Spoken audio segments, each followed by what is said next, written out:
What's your that could have been me story? Back in 2012 I was leaving a gas station on my way to school and let a truck go ahead of me. He was in front of me at a stoplight, and when it was our turn to cross the intersection, an SUV ran the red light going about 45. The truck was totaled and the guy was knocked out and bleeding from his head. I drive a small car and it scared me to think that if he had it that bad, I could have been a million times worse. He's actually still fighting the sucker that ran the light because he swears he didn't run the light, but I testified for the driver of the truck and it looks like they are just now settling the lawsuit. I was invited to a concert in a small venue to see Great White. I had just started a job and was in training, so declined. The show was at the station nightclub in RI. A fire broke out and many of the people died. There's this video online with some images from the fire. NFSL. My dad and his current wife had tickets for that show, but couldn't find a babysitter, so they ended up not going. Scary crap. Years ago I stood not 10 feet from a friend and actually watched him get hit by lightning. Yeah, that could have been me.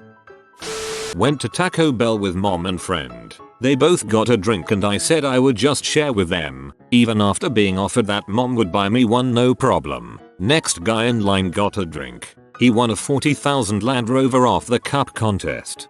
This is the universe trying to tell you, if someone offers to buy you a drink even after you say that you're fine sharing theirs, they don't want you to share theirs. There's nothing to lose in wanting your own cup, and in this case Land Rover to gain. In 1996, me and my family were standing a few feet from where the bomb went off in Centennial Park. Luckily my brother was not feeling well, so we had to leave early. We were driving through the streets of Atlanta and saw police and rescue vehicles flying down the street. We turn on the radio and hear about the bombing, then get home and see it was right where we were. Crazy. My dad and his best friend's seats were on the same row, about 10 down. His friend suggested they go get a beer, so they walked away. A few minutes later the bomb went off. My dad said he even remembers seeing a backpack laying there. Beer saved my dad's life.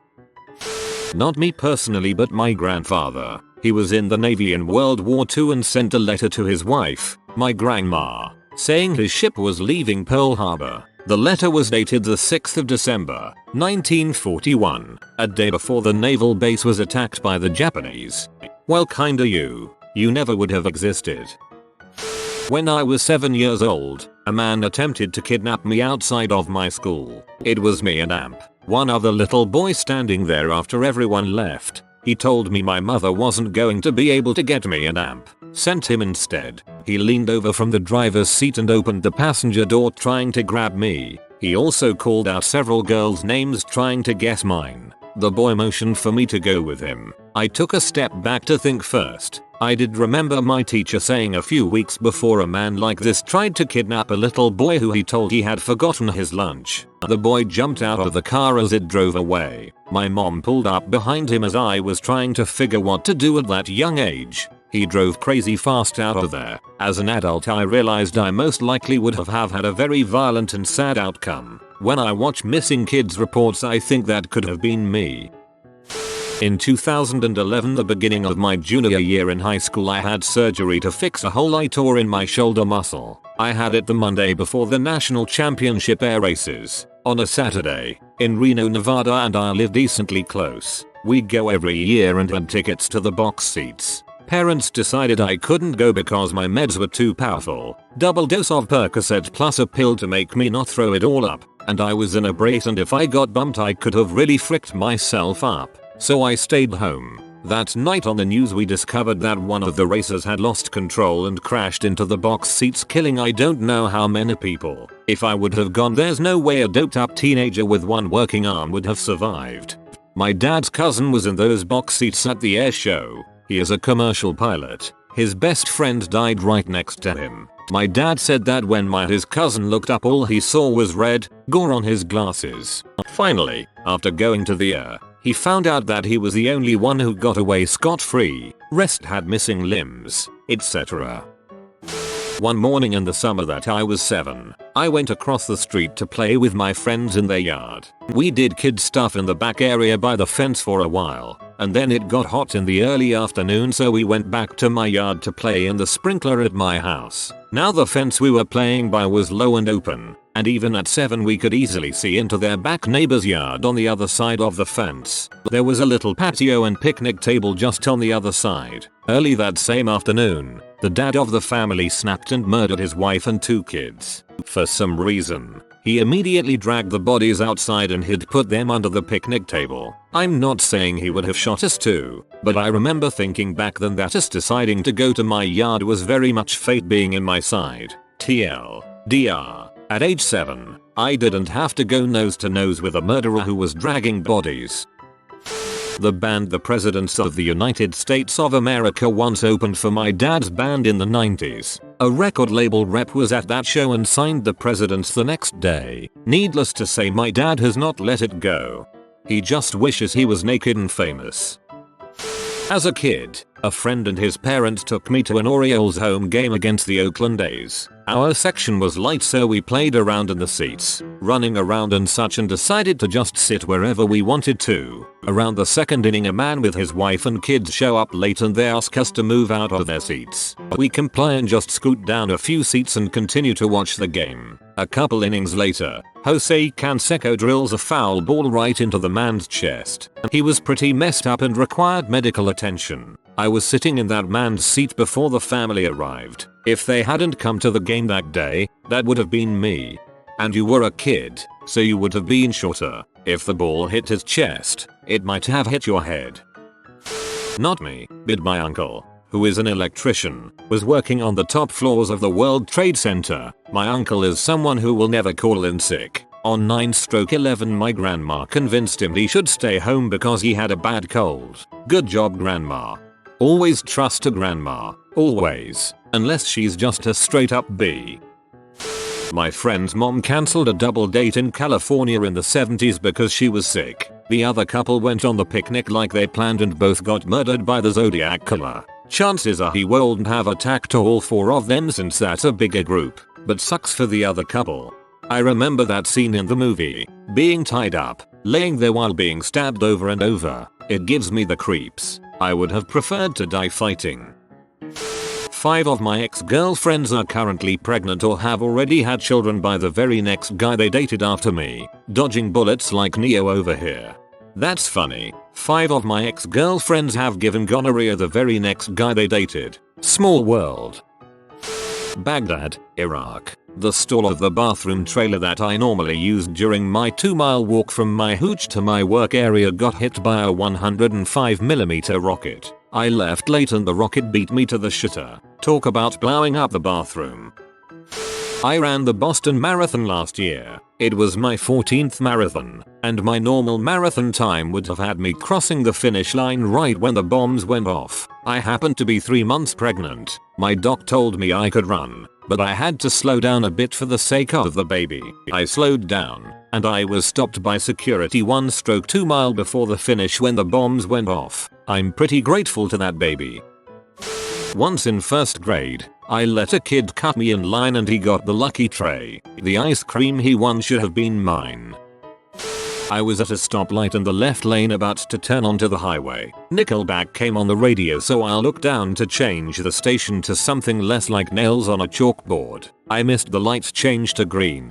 The guy next to me didn't. He drove forward and was immediately T-boned by a truck running a red light on the access road going 70. TLDR. Nickelback saved my life. I was in the service, in Afghanistan during a deployment. I was injured and they had to call a medevac to get me out. I had always been in the lead vehicle with my team chief, but after I was injured our team was 1 person light, so they switched him out of the lead vehicle and gave the position to a full team. That team hit an IED less than 24 hours later. Killing the driver would have been me, and the TC would have been him. I never complained about my injuries again.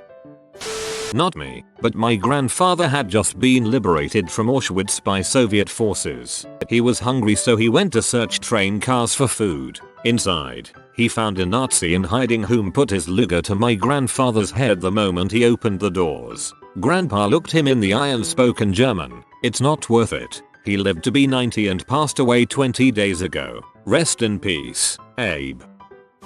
On the 11th of March, 2011, I was traveling by local train from Tokyo to Niigata. I was set for a homestay program on Sado Island. I got to the pier around 2 and had lunch and waited for my boat. Then, the quake. It shook the building for half an hour and an amazing number of aftershocks after that. Some of those trains I had been riding on to get there, swallowed up, disappeared. I had to take the bullet train to get back a few days later, and I was only lucky to get the ticket. Not me, but my mom. She can hardly tell the story without crying.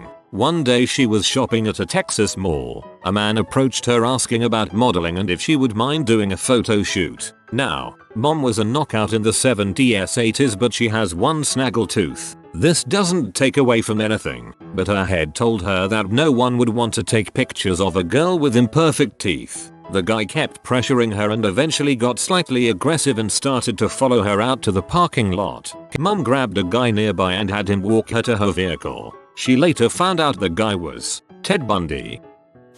This story still freaks me up. I was in a mounted convoy in downtown Baghdad. I was the fourth vehicle in a 4 Humvee convoy. Typical SOP. Standard operating procedure at the time during an IED strike was for the fourth vehicle, mine, to pull alongside the dirty side, hit side, of any vehicle that was hit as my medic jumped out and provided first aid while my gunner and dismounts provided cover with their weapons. Well, the third vehicle in the convoy got hit no more than 20 meters in front of us and kept rolling. It was the loudest thing I ever heard in my life. Instantaneously there was machine gun fire everywhere. I screamed at the vehicle commander if I should pull alongside the dirty vehicle. He didn't respond. He was in shock. My gunner, a ranger, best damned ranger I ever knew, was blasting away at dudes. He screams at me to stop. I hit the brakes. About 5 seconds later another IED rips through that same third vehicle and it comes to a stop.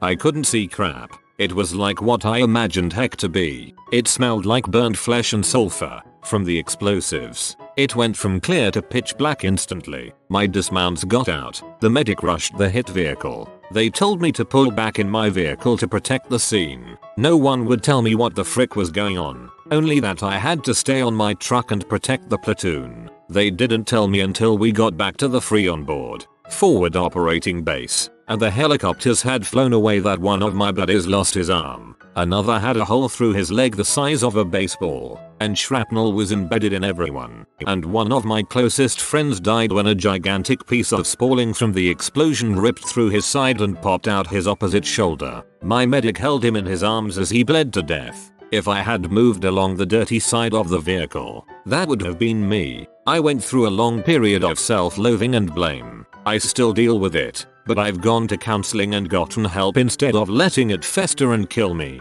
A lot of dudes in my unit didn't, and it didn't turn out so well for them. Moral of the story for me? I went through some crap, but I know there's other guys out there that have gone through similar or the same as me. We have to stick together. If I see someone that needs help, I don't hesitate. I know the signs because I lived through them. TLDR. I should have died in an IED explosion, but friend died instead. Get help for people that you know are having problems instead of waiting until it's too late. Oh, this was a while back. I was at my local library for the unveiling of the new Captain Underpants book. They had activities there for the kids and I found myself thrust into a circle of kids sitting down. We were supposed to pass around this diaper until the music stopped. Whoever had the diaper last would have to open the diaper. So the diaper went around and as soon as I had it in my hands, the music stopped. I didn't want to open it fearing whatever was inside, so I quickly handed it to some curly-haired kid next to me. He opened it and inside was a whoopee cushion. I gave up possibly the coolest thing my elementary self could possibly have come in contact with. It haunts me in vivid memory to this day. It could have been me. Was expecting a bomb in the diaper. Was disappointed. Was backpacking New Zealand when the earthquake hit Christchurch in 2010. Was supposed to take a Kiwi to a bus from Nelson to Christchurch the day before the quake but missed the bus due to being hungover. Not me, but a woman I babysat was in Louisiana on the day Hurricane Katrina hit. She was offered 2 flight options. One left early but had 10-minute layover, so she'd be running to her next gate. The other left 2 hours later and had a 45-minute layover. She picked the one that left early and it turned out to be the last plane out of that airport. The rest were cancelled and everyone was stranded. Not sure what happened to them. Not my story, but my uncle sold his Apple stock to pay rent and buy beer like 6 months before it skyrocketed. He said he didn't have a lot of stock but didn't make as much as he could have. Homer does this. When I worked at Sun, lots of people were laid off in the early 2000s. I was fortunate to not be laid off. Of course, a good chunk of these people worked at such companies like Google and VMware in the early 2000s. Yet, a few multimillionaires later, I realized I wasn't so fortunate. Heck, it still happens quite a bit. About 4 years ago, a couple co-workers left for a company with a stupid name. But come on, it's not like a company called Splunk could ever be successful. Definitely buying Bitcoin. I could have been bathing in my money right now if I'd bought when I first heard about it. The first recorded Bitcoin transaction was someone paying 10,000 Bitcoin for the delivery of 2 Papa John's pizzas. That's some expensive pizza. College student here. Mine came a few weeks ago. I have a class that ends at 11:45 am in the liberal arts building. I have another class that begins at 12:30 in the adjacent building. So I head to the basement of the liberal arts building and put my phone into airplane mode. No service down there. While I sit there and do some work till my next class, I decide to get gum before Spanish at 12:30 because I don't want my breath to smell bad working with partners. At noon, I walk back to my apartment and forget to change my phone out of airplane mode. As I walk back to the apartment, a cop car whizzes by me. Nothing I haven't seen before. A minute later, right before I step into my apartment, the tornado sirens start going off. In January, I check the time and infer that they are malfunctioning, as it's 12:13 and they test those at 11 o'clock. My roommates tell me there was a shooting in the EE building, and it doesn't sink in. I was just walking outside and saw nothing wrong, so I turn around and head back out the door to Spanish. Pretty stupid, I know. If there is ever a shooting near you, don't go outside. The shooter only targeted one victim and gave himself up right away to police. He did this right about the time I started going back to my apartment, so I was out walking during his attack. Had it been a Columbine open fire, I would have been in a huge open area to get gunned down twice. When I was younger, my dad and I were driving along on the highway. When we were crossing an intersection, someone decided to run a stop sign and go right in front of us. We had no time to stop because we were only about 20 or so feet away from the intersection. Not even a minute before the crash, I was sitting in the passenger seat without my seatbelt. My dad saw this and told me to put it on. If I hadn't put the seatbelt on, I probably would have flown through the window and quite possibly have died. But since I put the seatbelt on, I got away with some minor whiplash from the seatbelt. I could have been a part of those statistics about people dying in car accidents because of not wearing a seatbelt. That could have been me. This one time, when I lived in Chicago, I had plans to meet my then boyfriend for tacos. I was heading up the stairs to the train platform when the train was boarding passengers. The conductor saw me and waited. I later found out that a few minutes later, a man armed with a sawed-off shotgun robbed people on the platform. For a few weeks afterwards, every time I missed a light or a train, I wondered if something like that could happen to me. I was getting off a bridge in Pittsburgh and had 2 lanes to choose from. The left lane had a car in it. The right lane had none. A traffic light was red, so I had to choose what lane to be in. I normally would have chosen the right lane so I could hurry up at the green light and get around the guy. I was feeling like a nice guy that day and decided to just take my time, so I stayed in the left lane behind the other car. During that red light, a car came in that right lane at over 80 miles per hour and ended up crashing, killing the man in the car. I saw the car go up in a cloud of smoke. If I would have been in the other lane, I would be seriously injured, in a coma, dead. But I choose the left lane, so I'm alive to share this today. Not me, my mom. She was chosen as an alternate for the Challenger. She never got to board the shuttle herself, and we all know what happened there. About 2 years ago, my friend and her parents died in a plane crash. As soon as it got in the air, it hit some bad wind, flipped, and blew up. They asked me to go on that trip. There hasn't been a day since that I haven't thought about that day and the what ifs. What I would give to hear her voice again. A couple years ago, I went skydiving with a friend and his family. It was all of our first times, so you had to jump tandem, an instructor strapped to your back. A week or so later, one of our instructors had a malfunction in both of the parachutes or something. Didn't get the full story, but either way, the instructor and his jumper both died. My dad kind of gave me crap about it and told me I was almost a pancake. Not actually me, but my cousin missed his train to work on the 7th of July 2005 because he overslept, and that train ended up being one of the trains that got bombed in the London terrorist attack. A serial killer from British Columbia, Cody Lejebikoff, who I'd never met, was texting me and asking to pick me up and hang out. This was 2 weeks before he texted another girl to hang out with him and ended up murdering that girl. He was caught almost immediately after. The RCMP found me after looking through his phone records and told me that could have been me. You have been visited by the romantic doggo. Comment love is magic so you never fall in the friend zone. If you are new to the channel, you can subscribe. I publish new videos every day. Until then, check another video, or don't. Either way, have a great day you magnificent people.